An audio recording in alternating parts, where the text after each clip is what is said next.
अस्सलाम वालेकुम नाजरीन, उम्मीद है खैरियत से होंगे। आज हमने 3 इश्यूज़ पर बात करनी है। 26वीं आईनी तरमीम पर जजेस का रद्द-ए-अमल सामने आ गया। अगला चीफ जस्टिस कौन? पीटीआई के किन लोगों ने तरमीम के हक में वोट दिया और कौन लोग हो तुसी? आज इन पर बात करेंगे हम इन पर, और फिर साथ ही जिन्होंने नहीं दिया उनके साथ क्या हुआ उस पर भी बात कर लेंगे। और बात को आगे बढ़ाने से पहले आपको रिमाइंडर है कि अगर आपने अभी तक चैनल सब्सक्राइब नहीं किया तो ना करें और टली आप ऑन कर लें। और अगर आपको प्रोग्राम अच्छा लगे तो कोई 4 लोगों नाल उन्होंने भी शेयर कर लिया करोगे और बाकी लोग भी सुने। बाकी ये है कि मैं जो इन टॉपिक्स पे बात करने से पहले ज़रा थोड़ी सी एक वजाहत कर दूं। कल मैंने कोई बात की थी सरदार अख्तर मेंगल के हवाले से, और उनके जो पॉलिटिकल चैलेंजेस आ रहे हैं उस पर मैं बात करते हुए कहा था कि बलूचिस्तान में इस टाइम 2 कुव्वतें हैं, सरकार और सरमचार। जोड़ मैंने अच्छा मिला लिया कि सरकार जो है वो सिविलियन गवर्नमेंट है और जो एजेंसीज़ हैं वो भी उसी का हिस्सा हैं, और सरमचार जो हैं वो बेसिकली मिलिटेंट्स हैं। लेकिन मैं जब बात कर रहा था तो मैंने सरमचार में जो डॉक्टर मारंग बलोच है उसका जिक्र कर दिया कि डॉक्टर मारंग बलोच जो है वो सरकार के मुकाबले में जो एक पॉलिटिकल या एक रेडिकल यूथ की रिप्रेजेंटेशन के तौर पे एक नुमाइंदा के तौर पे वो उभरी हैं, वो मारंग बलोच हैं। तो उसका मैंने जिक्र किया, अगरचे उनके जो नकाद हैं उनका ये ख्याल है कि वो जो हैं वो मिलिटेंट्स की अपोलोजिस्ट हैं, इस बात से हट के, लेकिन ये है कि वो उनकी पीसफुल स्ट्रगल है। तो मुझे एक जर्नलिस्ट है इम्तियाज़ बलोच, उन्होंने मुझे मैसेज किया, उन्होंने कहा कि, बल्कि ट्वीट किया उन्होंने कहा जी कि ये जो है ना सरमचार जो है इनको, ये डॉक्टर मारंग बलोच को कह रहा है। अब ये उनको भी समझ लग गई कि मुझे सरमचार का जो मैंने मतलब कंफ्यूज कर गया हूँ, क्योंकि बाकी जो बातें मैंने की थी वो उसमें उनकी ओवरऑल जो एक पब्लिक अपराइजिंग पर ही की थी कि लोग जो हैं बड़े गुस्से में हैं, रेडिकल हुए हैं, और उनकी जो एक नुमाइंदा तंजीम है उसकी सरबराह जो है इस टाइम वो मारंग बलोच हैं। तो खैर ये है कि वो सरमचार जो है यानी कि वो अभी एक यानी कि वो मिलिटेंट उस तरह से यानी कि वो मिलिटेंट है नहीं, यानी कि वो एक पीसफुल स्ट्रगल कर रही हैं। बाकी वो ये आगे एक सब्जेक्टिव डिबेट है कि वो किन की हमायती हैं और किसकी मुखालिफ हैं वो, लेकिन ये है कि मैंने सरमचार की आपको वजाहत करनी थी। अब जो है हम अपने टॉपिक की तरफ आते हैं, और वो टॉपिक है हमारा कि 26वीं तरमीम पर, आइनी तरमीम पर जजेस का रद्द-ए-अमल सामने आ गया। तो जजेस जो है आज सुबह हुई तो एक बड़ी परेशानी की कैफियत थी कि आज जजेस जो हैं वो क्या कर रहे हैं। और फिर जो है कोई सुप्रीम कोर्ट से खबरें आना शुरू हो गई कि जजेस दियाँ आउनियाँ जानियाँ वेखन वालियां ने, को फ़लाँ जज फ़लाँ से मिल गया है, फ़लाँ से जाते हुए टकरा गया है। तो ये कोई जनाब कोई किसी जगह पे कोई जो है वो एक दूसरे के कोई कानों में सरगोशियाँ हो रही हैं और पता नहीं क्या हो रहा है।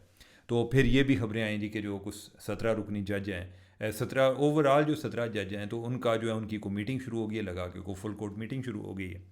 तो इस तरह से को खबरें आना शुरू हुई और लगा कि ये आइनी तरमीम जो है ना ये तो बढ़ गई, यानी कि ये अब जाती हुई नज़र आ रही है।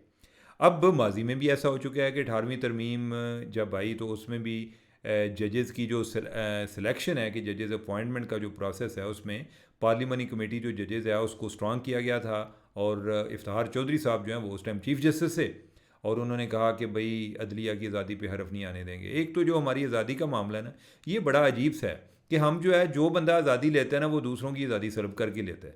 यानी आज़ादी तो ये है ना कि भाई आप अपने दायरे में आज़ाद रहें, लेकिन इसका ये भी मतलब है कि आप दूसरों के जो स्पेस है उस पर काबज़ ना हो। तो उन्होंने कहा जी क्या तरमीम जी है ना वापस लो, साढ़े वाला हिस्सा वापस लो। उसके लिए फिर एक उनको 19वीं तरमीम करनी पड़ी। तो अब यह है कि एक खदशा मौजूद था कि ये भी हो सकता है। अब दूसरी एक दिन में बात आ रही थी कि कादी फायदी सा की शक्ल में मेरा ख्याल है कि कोई पार्लियामेंट को एक पहला एक चीफ जस्टिस मिला है कि जो उनके एक हक की हैसियत को, या उनका जो एक राइट है एक कानून साजी का, उसको तस्लीम करते हैं, और उसमें अदलिया के बारे में भी कोई कानून साजी जो है वो शामिल है। पहले जो उन्होंने प्रैक्टिस एंड प्रोसीजर लॉ में कोई अमेंडमेंट की थी उसको भी उन्होंने खुले दिल से तस्लीम कर लिया। उनसे पहले वाले जो हैं उन्होंने तो उसको इम्प्लीमेंट भी नहीं किया था, काजी साहब ने आके इम्प्लीमेंट किया। तो अभी अगर कोई इस तरह का कोई मामला सुप्रीम कोर्ट में होगा, जब तक काजी साहब मौजूद हैं तो काजी साहब ने बेंच बनाना है, तो लिहाजा क्या उनकी मौजूदगी में हो सकता है या नहीं हो सकता। तो लेकिन यह है कि कोई उसके बाद जो हैं वो ख़बरें दबना शुरू हो गई, उसके बाद इस तरह की कोई ख़बर नहीं आई। लेकिन जो जजेस का मूड है वो आज उनके जो कोई ऑब्जर्वेशन है उससे उनका आप समझें कि एक ना जो एक रद्द अमल है, फीडबैक है, वो काफ़ी काबिल गौर है। यानी कि उससे उनके तासुरात, उनके अज़ाइम का भी पता चलता है। एक तो ये है कि वो इस टाइम कर को नहीं सकते, काजी फ़ायज़ ईसा साहब के होते हुए बाकी जजेस कोई बेंच भी नहीं बना सकते। यानी कि अगर किसी ने बनाना था तो मंसूर अली शाह साहब वगैरह ने बनाना था, तो वो तो पहले ही कमेटी से निकले हुए हैं, ठीक है। तो बाकी जो दो जज उनके साथ मिलके हैं वो वैसे काजी साहब के हम ख्याल हैं, तो लिहाजा बेंच बनने की भी कोई नौबत आ नहीं सकती। और जब तक काजी साहब ने जाना है तो उस टाइम तक नए चीफ जस्टिस ने आ जाना है। वो कौन हो सकते हैं उस पर हम बाद में बात करेंगे, लेकिन अभी मूड की हम बात कर रहे हैं कि जो इनका रद्द अमल है, रद्द अमल जो है वो फिर बाद में जस्टिस मंसूर अली शाह का जो है रद्द अमल, उसका हमें पता चला, और जो जस्टिस आयशा हैं उनका पता चला। हुआ ये कि एक केस था उधर कंपटीशन कमीशन के रिलेटेड, और उस पर कोई यानी कि हाई कोर्ट ने कोई फ़ैसला किया हुआ था जिसके ख़िलाफ़ जो है कंपटीशन कमीशन इधर सुप्रीम कोर्ट में आया हुआ था, और मंसूर अली शाह जो हैं उन्होंने आइनी बेंच का तज़किरा कर दिया। तो ऑब्वियसली यानी कि उनके लिए तो बहुत बड़ा इस टाइम डिज़ास्टर है। जो मंसूर अली शाह साहब हैं उन्होंने क्या क्या कुछ नहीं सोचा होगा कि मैं जो चीफ़ जस्टिस बनाऊंगा तो ये करूँगा तो वो करूँगा।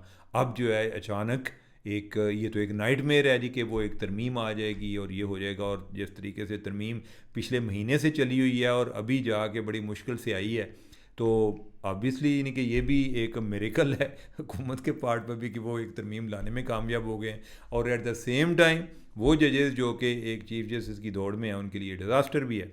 अब यह है कि शाह जी जो हैं मंसूर अली शाह, उन्होंने ज़िक्र किया कि उन्होंने कहा कि ये केस ये भी अब तय करना है कि ये केस जो आपका मुसाबकती कमीशन वाला ये आइनी बेंच में जाएगा या हम भी सुन सकते हैं। मतलब ये है कि जनाब वसीते होते तो वैसे ही निकले हैं, आप साइडलाइन हो गए हैं, आइनी बेंच अभी बनना है, तो लिहाजा ये कौन सुनेगा, ठीक है। उन्होंने कहा कि लगता है कि ये सवाल सुप्रीम कोर्ट में हर रोज़ उठेगा कि केस आम बेंच सुनेगा या आइनी बेंच सुनेगा।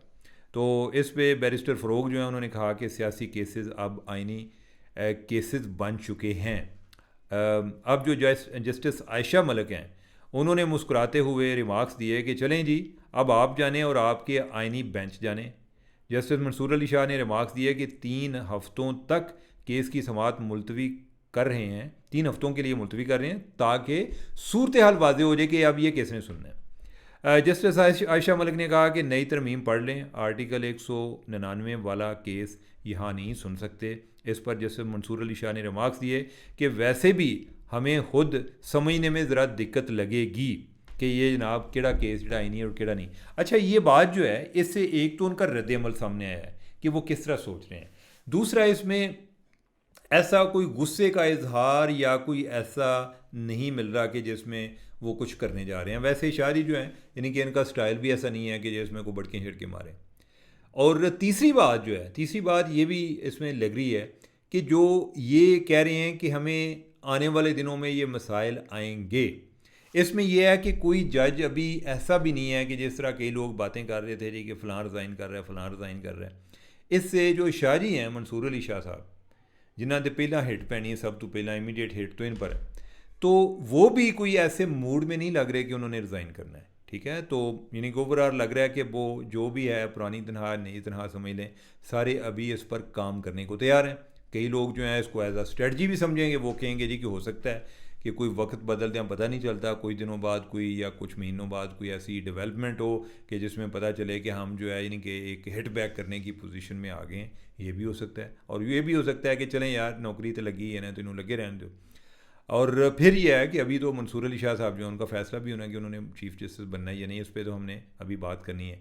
लेकिन ये जो आइनी वाली जो इन्होंने बात की है ना कि ये अभाम रहेगा, ये एक बड़ी एक वैलिड पॉइंट है कि ये आने वाले दिनों में जब तक इसको डिफ़ाइन नहीं किया जा सकता कि कौन से केस आइनी समझे जाएंगे, अदरवाइज़ तो FBR का भी केस आएगा, टैक्सेशन का मामला भी आ जाएगा, तो वो भी किसी तरह से आइनी बन जाएगा। कोई उधर से सुप्रीम कोर्ट का उधर नैब का केस आएगा, इवन को फंडामेंटल राइट्स का केस आएगा, वो आइनी बन जाएगा। तो इस तरह से तो काफ़ी आइनी बन जाएंगे, अनलेस कि ये बता दें कि कौन से आइनी जो हैं वो आइनी बेंच के पास जाएंगे और कौन से आइनी जो हैं वो गैनी बेंच के पास जाएंगे। तो लिहाजा ये अभी कुछ देर तक अभाम रहेगा, लेकिन इस अभाम का फ़ायदा गवर्नमेंट उठाएगी। गवर्नमेंट फ़ायदा इस तरह से उठाती है कि उन्होंने एक पहले वो उनको रोना रहता था जी कि असी जनाब जड़ा भी काम करने हैं तो हाई कोर्ट स्टे दे देंगी है। अब यह है कि उनको एक स्पेस मिल जाएगी जी कि वो यही तय करते रहेंगे जी कि ये सुनना किसने है। तो उस चक्कर में जो गवर्नमेंट है अपनी कार्रवाई डालनी होगी या कोई इन्वेस्टिगेशन वाले उन्होंने करनी होगी तो वो करते रहेंगे। तो लिहाजा ओवरऑल अभी ये एक नया कानून है, तो नए कानून जो है इनके इसको समझते हुए अभी टाइम लगना है। लेकिन जजेस का रद्द-ए-अमल ये आ गया कि जैसे वो इसको अब जो है उन्होंने कुछ समझौता करते हुए नज़र आ रहे हैं, यानी कि कोई ऐसा कोई बड़ा जारहाना किस्म का कोई रद्द-ए-अमल नहीं है। अब अगला सवाल ये है कि जो चीफ जस्टिस है वो कौन बनेगा। अब जो चीफ जस्टिस है ਉਹਦੀਆਂ भी गल्लां पहले वालियां नहीं होंगियां कि जिस तरह चीफ जस्टिस अपने आप को कोई अल्लाह मियाँ समझना शुरू हो गए थे, ऐसी बात नहीं होगी, अल्लाह माफ़ फरमाए। तो वो जो है अब जो है नए जो चीफ जस्टिस हैं वो एक तरह के एक उनकी पावर डिवॉल्व हो चुकी होगी, वो गैर आइनी जो मामलात हैं उनको वो सुन रहे होंगे, यानी कि जो कानूनी मामलात होंगे लेकिन आइनी नहीं होंगे, और जो आइनी वाला है उनका बेंच लहदा होगा। और ये दोनों चीफ जस्टिस और आइनी बेंच का सरबराह जो है वो जुडिशल कमीशन ही उनका आगे कोई करेगा। तो अब यह है सवाल यह है कि कौन बनेगा। जो तीन है सीनियर मोस्ट उनमें से को बनना है, ये जो तरमीम हुई है उसके मुताबिक क्या कि सीनियर मोस्ट कौन है कि वो हैं शाहजी हैं मंसूर अली शाह साहब, दूसरे नंबर पे जो हैं वो हैं जो जस्टिस मुनीब, और तीसरे नंबर पे जो हैं वो हैं जस्टिस यही आफरीदी साहब। ये तीन जजेज़ हैं जिन्होंने इनमें से एक ने बनना है। अब इनमें से कौन बन सकता है, इसमें आप समझें कि जैसे मुनीब जो हैं यानी कि जस्टिस मुनीब उन पे तो आप समझें कि एक क्रास ही लगा दें कि उनको तो नहीं बनाएंगे। बाकी जो हैं यानी कि ये दो जजेज़ हैं। अब जहाँ तक मंसूर अली शाह साहब इनकी बात आती है तो मंसूर अली शाह साहब जो है उन पर गवर्नमेंट खफा है कि जो एक मखसूस नशिस्तों वाला केस है उसकी वजह से गवर्नमेंट उन पर खफा है कि ये जो है शाहजी से हमें ये तवक्कुआत नहीं थी, उन्होंने ये हमसे क्या किया। तो लिहाजा यानी कि ये जो 26वीं तरमीम वाला जो ये सारी इतनी एक तकल्लुफ़ हुआ है उसमें एक वजह तो शाहजी भी थे, यानी कि अगर जो है इस तरह का मामला ना होता जो इन्होंने महसूस नशिस्तों में जो फुल इंसाफ देने की कोशिश की है तो उसके बदले यानी कि उस अगर ना होता तो शायद जो 26 तरमीम वाला मसला भी इतना पैदा ना होता। अब यह है कि जो शाहजी अगर आते हैं तो उनका भी अभी टेन्योर जो है वो वैसे भी 3 साल है। पहले उनका कोई कम था, दरमियान में से जब जो जस्टिस एजाज़ एहसन है उन्होंने कोई दुड़की लगा दी, वो निकल गए, तो उनका जो टेन्योर है वो भी शाहजी के हाथ में आ गया। तो इन्होंने कोई तकरीबन 3 साल अगर वो बनते हैं, यानी कि अभी तो है उन्होंने 3 साल का टेन्योर कर दिया ना कि अगर कोई 3 साल से ज़्यादा रह नहीं सकता। तो पहले वाला अगर आइनी तरमीम से पहले वाली सूरत हाल होती तो उसमें वो चीफ जस्टिस बनते तो उन्होंने 3 साल और 1 महीने के लिए बनना था। अब भी जो है क्या वो बन सकते हैं, मेरा तो ख्याल है बना देना चाहिए, कोई ऐसा इशू नहीं है। एक जो हुकूमत को खतरा था वो टल गया। बाकी इससे हट के अगर आप देखें तो शाहजी जो हैं वो हर्च पठा काट के बंदे अच्छे हैं, यानी कि कोई ऐसा कोई मसला नहीं है उनका, ना ही कोई इस तरह के जो कई लोग समझते हैं जी कि कोई इमरान खान के सपोर्टर हैं या कई ये बातें भी चल रही होती हैं जी कि उनका जो कोई पीटीआई के साथ रब्ता है, ऐसी कोई बात नहीं है। और मैं यानी कि ऑब्वियसली यानी कि हो सकता है जो रब्ते वाले हैं उनके नॉलेज में कुछ ज़्यादा बातें हों, लेकिन मैंने जितनी कुछ छान फटक की है मुझे कोई ऐसी बात नज़र नहीं आई। जो पहले जो बात असल में चली किधर से कि वो जो मलिक अहमद खान हैं जो स्पीकर हैं उन्होंने बात की, जो पंजाब असम्बली के स्पीकर हैं उन्होंने कहा जी कि उन्होंने उनको पैगाम दिया है कि आप जो है इलेक्शन की तैयारी करें।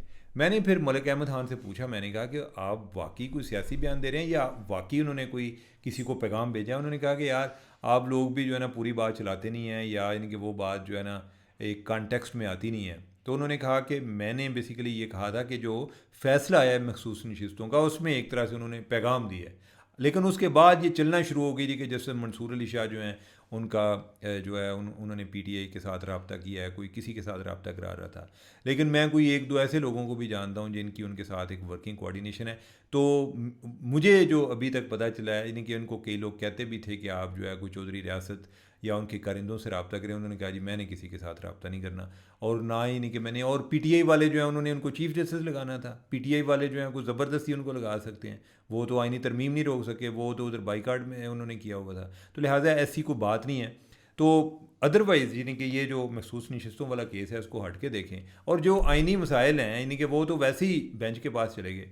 तो अगर मंसूर अली शाह साहब को लगाया जाए तो that will be the best choice. इसमें गवर्नमेंट की इज़्ज़त में इजाफा होगा, कोई ऐसा नहीं होगा कि और फिर ये है कि ओवरऑल मंसूर अली शाह साहब अच्छे जज हैं।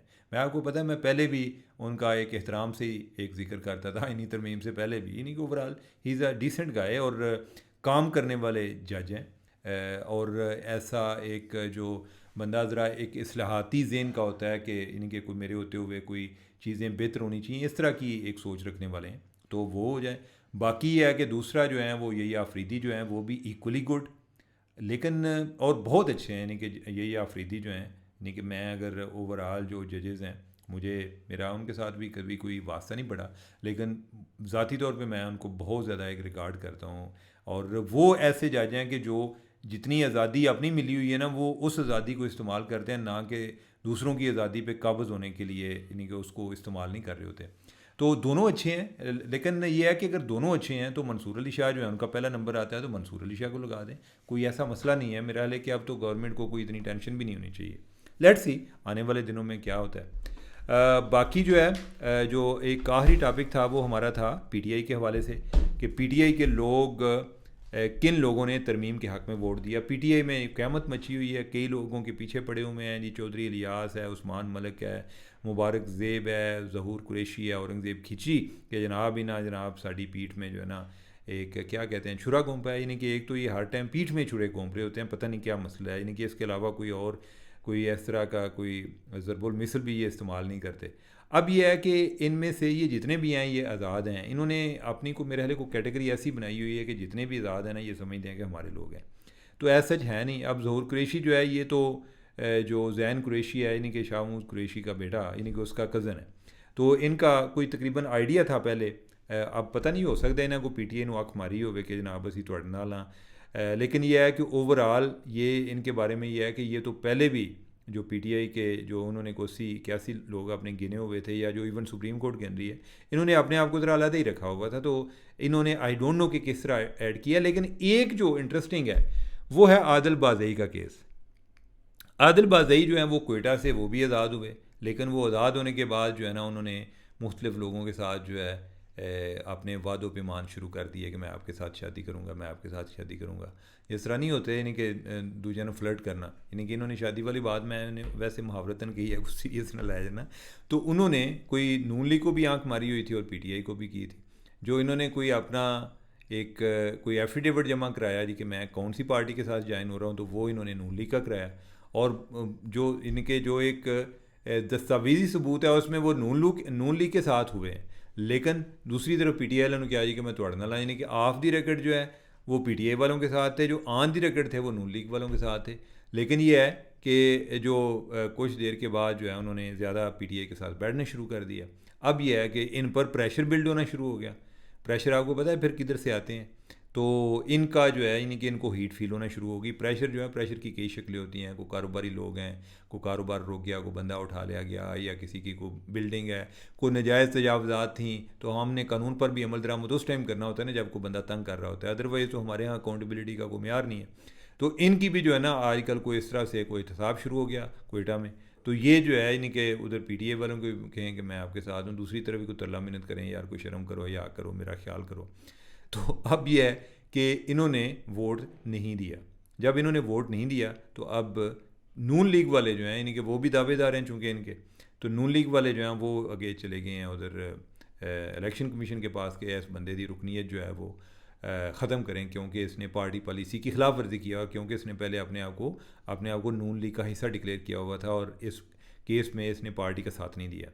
अब इसके साथ एक और हैं, मसलन ज़ैन कुरैशी है जो शाहमूद कुरैशी का बेटा है, वो भी इतने दिनों से छुपा हुआ था। उसने कहा जी मेरे अब्बा जी ने किया है कि मैंने छुप जा, हालांकि अब्बा जी नाल तो मेरे हाले को पिछले 10 दिन से रब्ता नहीं हुआ, तो इतनी जल्दी अब्बा जी ने पता नहीं ख्वाब में उसको कोई बयान दिया या क्या किया, लेकिन उसने कहा जी कि मैं उनके कहने पे छुपा हुआ था। पहले जो है ज़ैन जो है उनकी जो बेगम है उसको कोई एक ब्रीफली वो किडनैप हुई थी, और बज़ाहिर चौधरी रियासत के लोगों ने किया हुआ था, लेकिन उनको बाद में छोड़ दिया गया। और तीसरा जो एक और इम्पॉर्टेंट केस था वो था ब्रिगेडियर असलम गुम्मन का। ब्रिगेडियर असलम गुम्मन जो हैं वो इतफाक़ से पहले ख़ुद ISA में रह चुके हैं, सेक्टर कमांडर रह चुके हैं पंजाब के मुशर्रफ के दौर में, लेकिन ओवरऑल जो उनकी एक शोहरत है, एक अच्छी, एक बड़ी, एक ईमानदार अफसर की, या अभी भी यानी कि कोई ऐसे अच्छी शोहरत के मालिक हैं। लेकिन ये है कि अब जो उनके पुराने घर वाले हैं या उनका जो महकमा है, उनकी भी बड़ी तवक्कुआत हैं कि यार साडा बंदा है और मुश्किल टाइम में उधर खड़ा है। और जब इलेक्शन नहीं हुए थे तो उस टाइम भी उनको उठा लिया गया था, लेकिन उन्होंने कहा कि मैं उनको कोई उन पर प्रेशर था कि आप कोई प्रेस कॉन्फ्रेंस करें और तौबा करें, 9 मई की मुखालफत करें और जो है ना आप आज़ाद लड़ लें या किसी और दूसरी पार्टी का आपको टिकट दे देते हैं। उन्होंने कहा कि मैं लड़ना है तो पीटीआई को लड़ना है। तो खैर ये है कि पीटीआई का तो टिकट वगैरह नहीं था, लेकिन ऑब्वियसली इनके यही था पीटीआई को जी कि इस हल्के में, सियालकोट के हल्के में जो असलम गुम्मन है और उन्होंने राना शमीम जो कि उधर के बहुत बड़े एक पुराने सीजन किस्म के पार्लियामेंटेरियन हैं, उनको हराया भी। अब ये है कि जो इनके लोग हैं, कई कॉन्स्टिट्यूंसी के लोग हैं, वो भी शक करते रहते हैं कि यार ये बंदा है तो ब्रिगेडियर है, पता नहीं कोई दान ला जाए। लेकिन अच्छा दूसरी तरफ ये है कि जो पीटीआई वाले भी ऐसे ही करते हैं और जो उनके अदारे वाले हैं पुराने वाले, वो भी अपने लेवल पे बड़े खाइफ हैं। अभी इनका दामाद है वो जो है वो इस टाइम एक बहुत सीनियर रैंक पर है और इंटेलिजेंस में है। उसकी इस चक्कर में कोई इतलात ये हैं कि कोई 1 महीने पहले उसकी प्रमोशन होनी थी, प्रमोशन रोकी क्योंकि जनाब सुसर जो है वो काबू नहीं आ रहे। तो ये भी इनके बारे में भी कल से कुछ बात चल रहे थे, कोई ख़बरें ऐसी चलीं कि जनाब ये उधर गैलरी में बैठे हुए हैं कि अगर ज़रूरत पड़ी तो इन्होंने भी लॉन्च कर देंगे कि आपने तरमीम के हक़ में वोट देना है। फिर लोग जो हैं वो को ना आओ देखा ना ताओ उनको गालियाँ दे रहे थे। फिर बाद में मेरी खैर इनसे बात भी हुई गुमन साहब से। गुमन साहब ने कहा कि मैं जो है मैंने बहुत ज़्यादा प्रेशर बर्दाश्त किया है, यानी कि आपने मेरे दामाद से बढ़कर क्या चीज़ हो सकती है, यानी कि उसका कैरियर भी दाव पर लगा हुआ है। लेकिन मैंने अगर कोई कमिटमेंट किया है या जिस पार्टी का वोट लेकर आया हूँ मैं उनसे दगा नहीं करूँगा। अगर कोई मुझे लगा कि मैं ये बर्दाश्त नहीं कर पा रहा तो मैं रिज़ाइन कर दूँगा। ये नहीं होता कि मैं उस वोट का गलत इस्तेमाल करूँ। और उन्होंने कहा कि मैं पार्लियामेंट में गया ही नहीं, वो इधर ही थे इस्लामाबाद में। उन्होंने कहा कि मैं तो अपनी बेटी के घर में था, मैं तो उधर नहीं गया। तो लिहाजा इसका बारे में जो अफवाहें हैं वो गलत हैं। लेकिन ये फैक्ट है कि ओवरऑल उनकी बातों से भी ये चीज़ कंफर्म हुई कि वो भी अंडर प्रेशर थे। लेकिन ये हो सकता है कि कई लोग जो हैं वो ना हों शामिल, उनमें कोई और लोग जो हैं वो एक उनको एज आ अल्टरनेटिव रखा हो जी कि अगर उधर कोई मसला बना तो ये बंदे भी आ जाएंगे। लेकिन उनके बगैर ही पूरे हो गए, पीटीआई के बगैर ही नेशनल असम्बली से भी पास हो गया और सेनेट से भी पास हो गया। तो नाजरीन ये हैं हमारी अभी तक की ख़बरें। मुझे दें इजाज़त, अल्लाह हाफिज़।